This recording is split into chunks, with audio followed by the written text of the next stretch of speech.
Sing iso ngobati ini dokter gitu misalnya. Atau kepotong tangannya, kepotong gitu. Cuil. Kok alternatif Pak, ini disambung Pak, nggak bisa dia. Ayo ke dokter, pasti disuruh ke dokter. Karena beliau-beliaunya pengobatan alternatif, sehingga ketemu dokter pertama kali, yang paling penting kalau bagi saya loh ya, itu adalah menentukan diagnosis.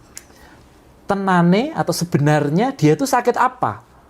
Apakah cuman keseleo biasa yang bisa sembuh sendiri? Yang mana nggak usah ke tukang pijet? Mungkin di rumah ditungguin sembuh sendiri. Wah, ini menarik nih. Tadi sudah ada ya.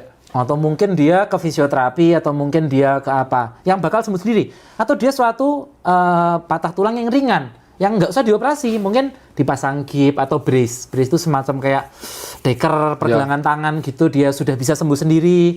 Atau jangan jadi patah tulang berat, yang kalau nggak dioperasi, segera bisa menimbulkan kecacatan di kemudian hari.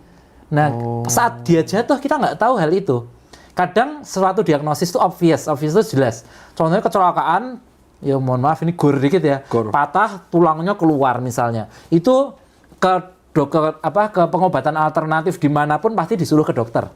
Ya ke tukang pijat gitu, Pak ini tulangku keluar, wah nggak mau dia, pasti suruh ke dokter.